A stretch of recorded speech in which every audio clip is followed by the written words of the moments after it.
अस्सलाम वालेकुम। आज की वीडियो में हम लोग इम्पॉर्टेंट डेफिनेशन कॉस्ट अकाउंटिंग की डिस्कस करेंगे जो हमारे पास पास्ट पेपर में आ रही हैं। पंजाब यूनिवर्सिटी के पास्ट पेपर में और गुजरात यूनिवर्सिटी के पास्ट पेपर में। गुजरात यूनिवर्सिटी के पास्ट पेपर में ये 20 मार्क्स कंपलसरी हैं और इसी में से ही आपकी डेफिनेशन आएंगे इंशाल्लाह।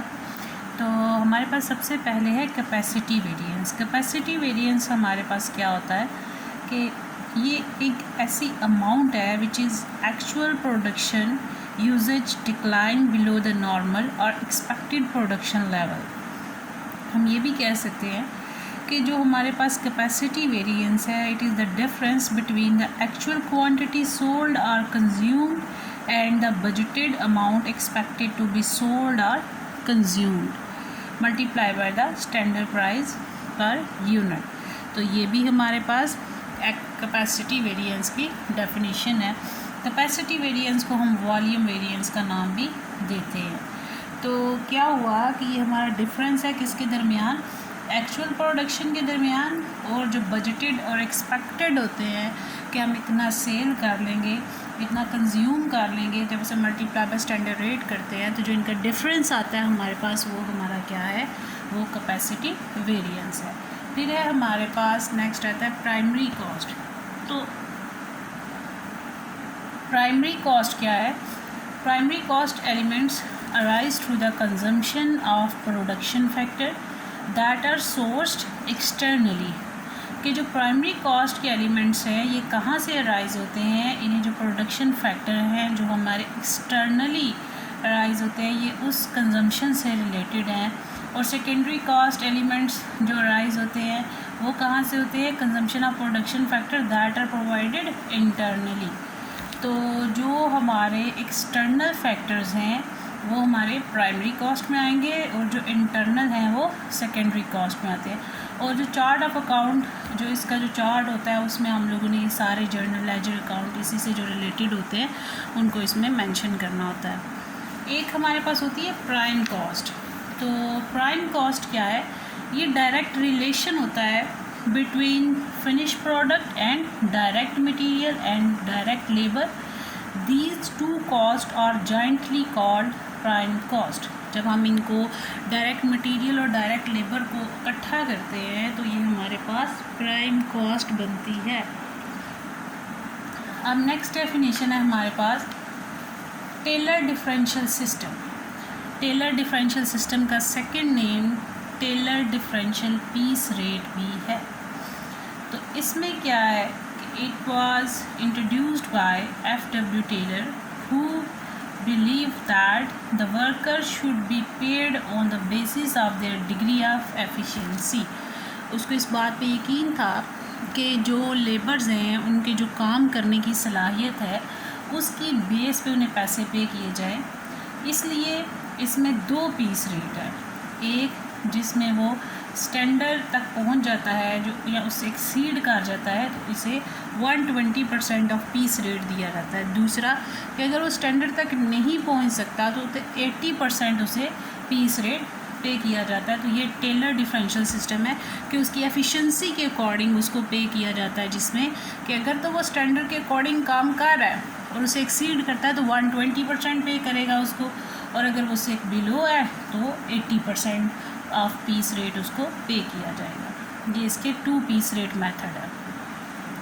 फिर हमारे पास डेफिनेशन है इन्वेंट्री टर्नओवर रेशियो। ये भी बार बार पेपर में आई है। It shows how many times a company inventory is sold, कि कितनी दफ़ा कंपनी की इन्वेंट्री जो है वो सेल हुई है, and replaced over a period of time, और उस टाइम पीरियड में कितनी दफ़ा रिप्लेस हो चुकी है। The day in the period can then be divided by the inventory turnover formula to calculate the days. और फिर हम लोगों ने क्या करना होता है कि जो हमने जो टाइम पीरियड है जिसमें इस इन्वेंट्री को सेल किया है उसको फार्मूले से हम लोग इसको फाइंड आउट कर सकते हैं।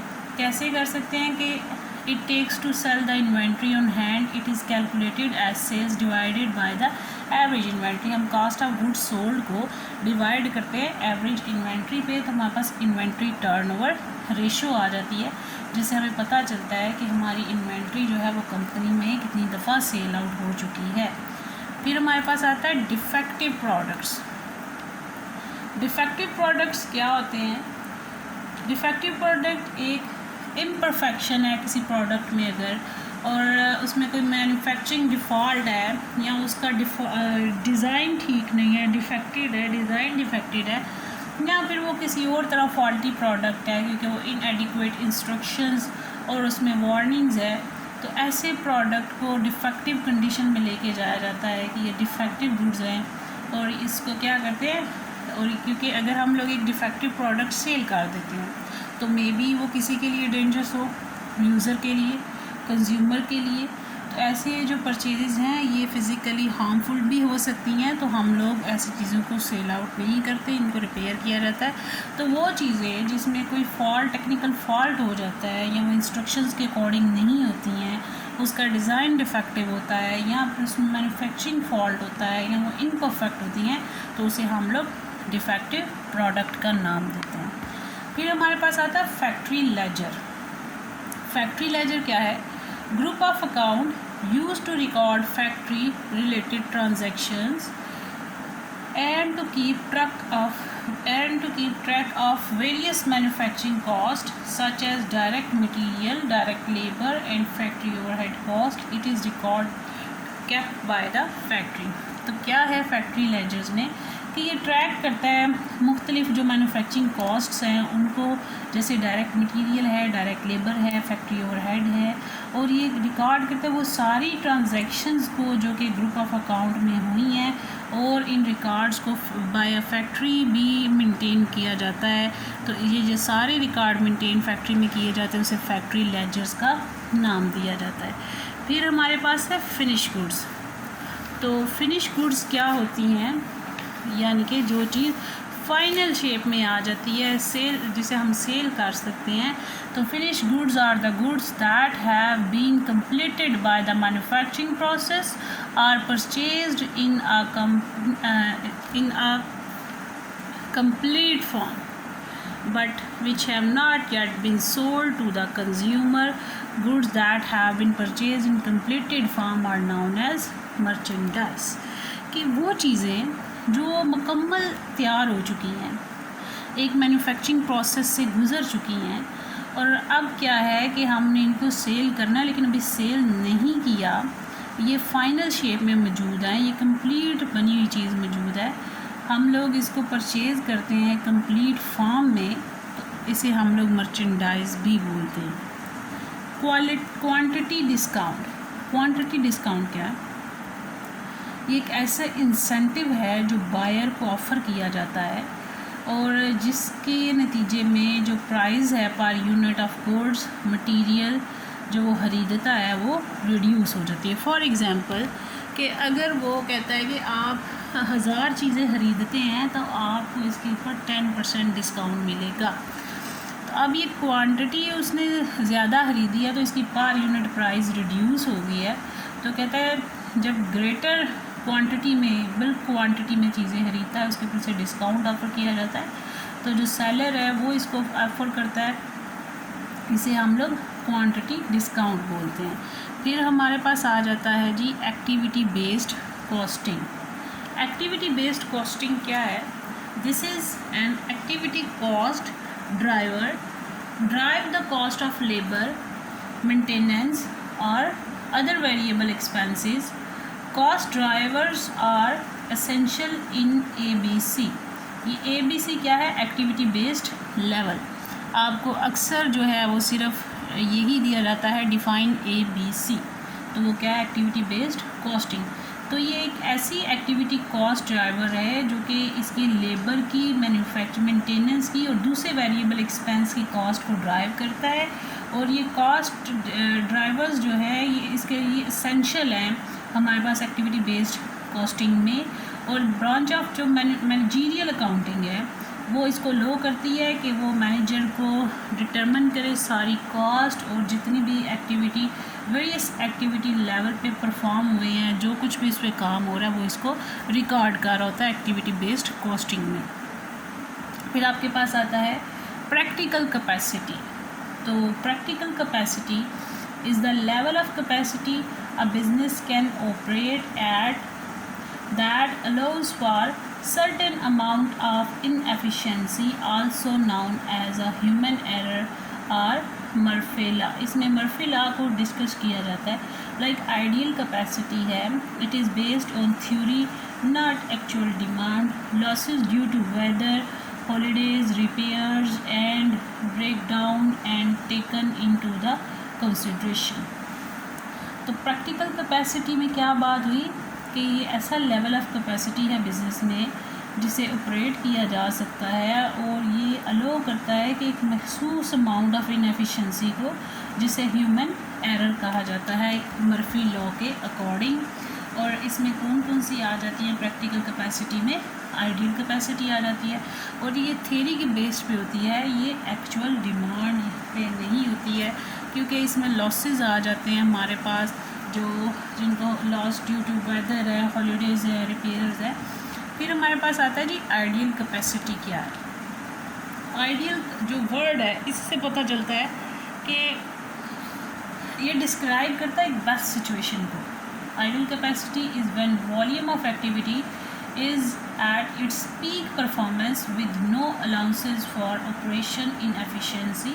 This is also referred to as theoretical capacity or maximum capacity। Means के ये डिस्क्राइब करता है बेस्ट सिचुएशन को। और आइडियल कैपेसिटी जो है इसमें क्या है कि जब वॉल्यूम ऑफ एक्टिविटी एक पीक परफॉर्मेंस होता है और उसमें कोई अलाउंस नहीं होता और जो ऑपरेशनल इनएफिशिएंसी के लिए कोई भी अलाउंस नहीं होता, तो इसको हम लोग थ्योरेटिकल कैपेसिटी और मैक्सिमम कैपेसिटी भी कहते हैं। फिर हमारे पास आ जाता है हाल्से प्रीमियम प्लान। ये भी बहुत इम्पोर्टेंट है, ये भी बहुत दफ़ा रिपीट हुआ है। हाल्से प्रीमियम प्लान क्या है? ये वेजिव इंसेंटिव प्रोग्राम है जिसे इस्टेब्लिश किया था फर्स्ट इन यूएसए इंडस्ट्री ने। इसे यूएस इंडस्ट्री में जो है वो सबसे पहले इंट्रोड्यूस करवाया गया था, वहाँ से ये इस्टेब्लिश हुआ था। और ये incentive programme was created by Frederick Halsey as a method for improving the straight piece rate system in an effort to reduce wages rate cutting by management. ये जो है बेसिकली किसको इम्प्रूव करने के लिए था? ये वेजेस को इम्प्रूव करने के लिए था, ये स्ट्रेट पीस रेट सिस्टम को इम्प्रूव करने के लिए था। इसमें कोशिश की गई थी कि ये वेजेस रेट कटिंग जो मैनेजमेंट के थ्रू होती है उसको रिड्यूस को ये एफर्ट सिर्फ इसलिए की गई कि इस सिस्टम को थोड़ा रिड्यूस किया जाए। फिर हमारे पास है रोवान प्लान। रोवान प्लान क्या है? The standard time for the completion of a job and the rate per hour is fixed. इसमें जो काम करने का टाइम पीरियड है वो फिक्स्ड है और इसके ऊपर जो रेट है वो भी फिक्स्ड है। In case the worker complete the work in less than the standard time, अगर जो वर्कर है वो स्टैंडर्ड टाइम से कम वक्त में वो काम कंप्लीट कर लेते हैं तो क्या होता है? He is entitled to a bonus, उसको एक बोनस मिलता है विद द टाइम वेजेस, उसकी वेजेस के साथ। A bonus is the percentage of the worker's time rate, और वो बोनस उसके time rate, worker time rate के परसेंटेज के अकॉर्डिंग होता है। फिर हमारे पास है Rowan premium plan. Rowan premium plan क्या है? It was introduced by James Rowan of David Rowan's sun Glasgow in 1901. It is one of important incentive wage plan. James studied the Halsey plan. As per this plan, there is guarantee of minimum wages with time rate, but worker has right to get bonus on the basis of his time saved. Time, अब इसके लिए इसको premium निकालने का तरीका क्या है कि टाइम टेकन बोनस कैसे निकाला जाता है? Time taken bonus is equal to time saved multiply by standard time Halsey premium plan.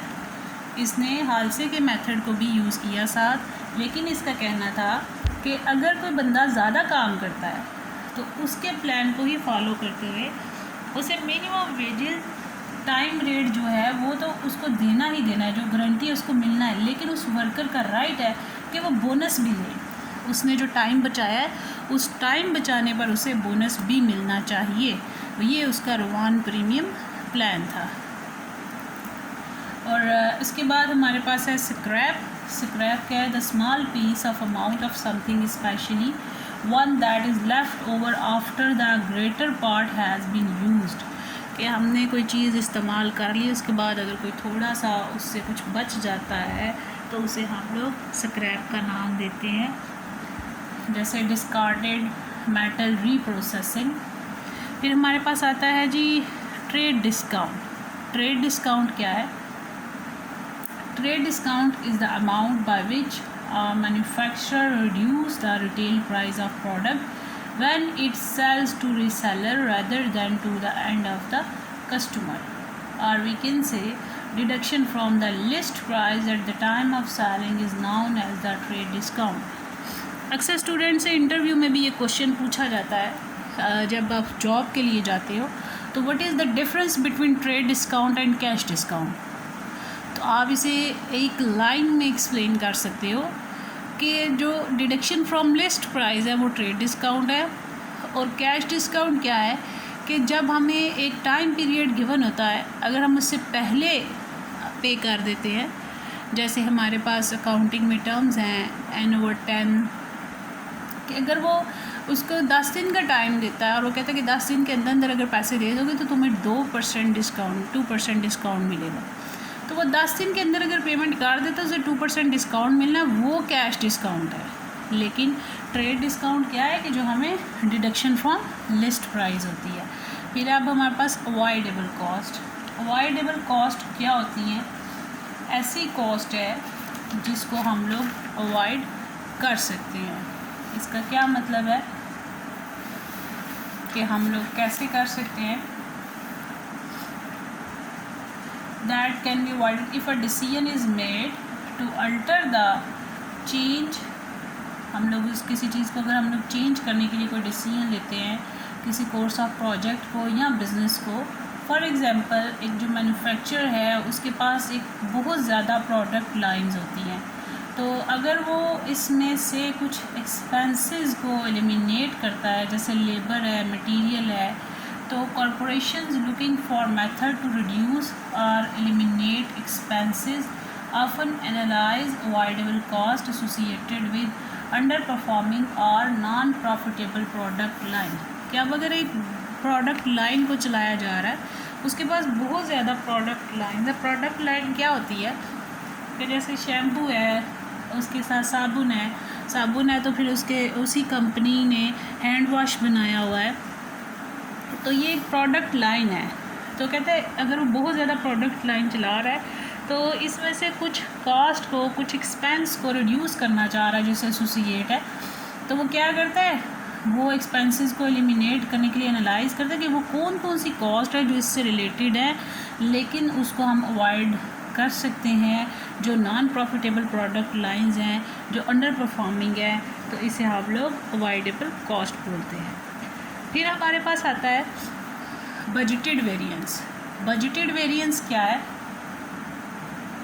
A budgeted variance is the difference between budgeted और baseline amount of expense or revenue and the actual amount.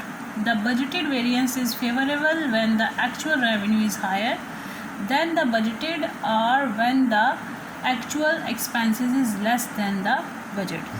तो हमारे पास budgeted variance है actually difference between actual factory overhead और budgeted factory overhead का difference है।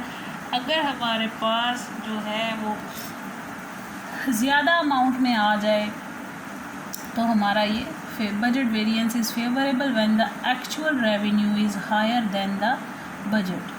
ठीक है। Payroll register, ये बड़ी इंपॉर्टेंट डेफिनेशन है। Payroll register, a payroll register is the record for a pay period that list employees और work gross pay, net pay, deductions and payroll date. In other words, the payroll register is the document that record all of the detail about employees' payroll during a period। तो ये ऐसा register है जिसमें उनके तमाम पे को record किया जाता है। एक पे पीरियड में उनकी लिस्ट बनाई जाती है, उनके वर्क और जो होते हैं उनको लिखा जाता है, उनकी gross pay, net pay, deduction, each and everything related to their pay must be mention in their payroll register. Management, हमारे पास मैनेजमेंट क्या है? The name of specialized knowledge and skill which are used for the preparation and presentations of accounting information in order to assist management for making policies and decisions।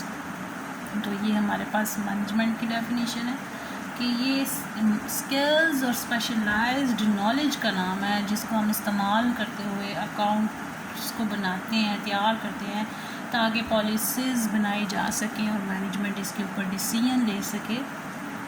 हमने पिछली video में direct material, labour, factory overhead, indirect material, indirect labour, इन सब को discuss कर लिया। उसका link मैं इसके साथ अटैच कर दूँगी। Cost, product cost, prime cost, conversion cost, इनको भी हमने डिस्कस किया है। और उसके बाद कन्वर्जन कॉस्ट को एक दफ़ा दोबारा देख लेते हैं कि direct labour and factory overhead cost are incurred to convert raw material into finish good product, therefore these two cost are jointly called conversion cost. यानी डायरेक्ट लेबर जो यूज्ड में आते हैं वो और फैक्ट्री ओवरहेड को जब इकट्ठा किया जाता है तो वो कन्वर्जन कॉस्ट है। यानी कि जब हमने डायरेक्ट लेबर और फैक्ट्री ओवरहेड कॉस्ट जो इनकर्ड होती है उसको हम कन्वर्ट करते हैं, रॉ मटेरियल को कन्वर्ट करने के लिए, फिनिश गुड्स में कन्वर्ट करने के लिए इन दोनों चीज़ों की बहुत ज़रूरत होती है, इसलिए जब इन्हें इकट्ठा यूज़ किया जाता है तो वो कन्वर्जन कॉस्ट है। पीरियड कॉस्ट भी हम लोगों ने प्रीवियस जो वीडियो है उसमें डिस्कस किया है। फिर हमारे पास आता है सेलिंग कॉस्ट। तो सेलिंग कॉस्ट हमारे पास क्या है? जो चीज़ों को सेल करने के लिए इनकर्ड होती है वो हमारी सेलिंग कॉस्ट में आ जाती है। और हम लोगों ने अगर इसको जैसे कि जिसमें मार्केटिंग को भी हम लोग सेलिंग कॉस्ट का नाम देते हैं, तो जो selling cost include all cost of marketing, research, getting orders, distribution of finished product to consumer, advertising, sales, travel, sales, commission and salaries, cost of warehouse, finished goods and distribution of expenses are example of selling cost। और इसका दूसरा नाम है marketing expenses। फिर है हमारे पास administrative expenses. तो administrative cost include cost of planning policies, making and controlling operations of enterprise। Example of these costs include fees of board of directors, journal accounting, public relations and other similar cost concerning overall administration of the organization is known as administrative cost। Direct cost, indirect cost, fixed cost, variable cost, semi variable cost, incremental cost, opportunity cost, ये हमारी पिछली video में discuss हो चुकी हैं। इसका link मैं साथ इसमें दे दूँगी, अगर आपने इनको देखना हो तो उधर से जाके देख सकते हैं। फिर आपके पास आ जाता है अपॉर्चुनिटी भी हो गया, स्टैंडर्ड कॉस्ट हो गया। फिर आप लोगों ने क्या करना है, संक कॉस्ट को भी हम लोग डिस्कस कर चुके हैं। और स्टैंडर्ड कॉस्ट को एक दफ़ा दोबारा देख लेते हैं कि standard cost means such cost should be standard cost in predetermined cost of a unit of a product or an operation or a department or a process। Standard cost is the cost target to be achieved. Such costs are determined after consultation with engineers, production supervisors and frontline managers, purchase purchases etcetera. तो ऐसी cost को हम लोग कैसे consider करते हैं? हम लोग जब इसे इंजीनियर्स से, प्रोडक्शन सुपरवाइज़र से, जो फ्रंट लाइन पे लोग काम कर रहे होते हैं, उनसे कंसल्ट करते हैं, तो फिर हम एक स्टैंडर्ड कॉस्ट को अचीव करते हैं। तो संक कॉस्ट को भी हमने डिस्कस कर लिया हुआ है। अब ये जो आगे नेक्स्ट कुछ डेफिनेशंस हैं हमारे पास मज़ीद, हम लोग इंशाल्लाह इसे नेक्स्ट वीडियो में डिस्कस करेंगे। थैंक यू, अल्लाह हाफ़िज़।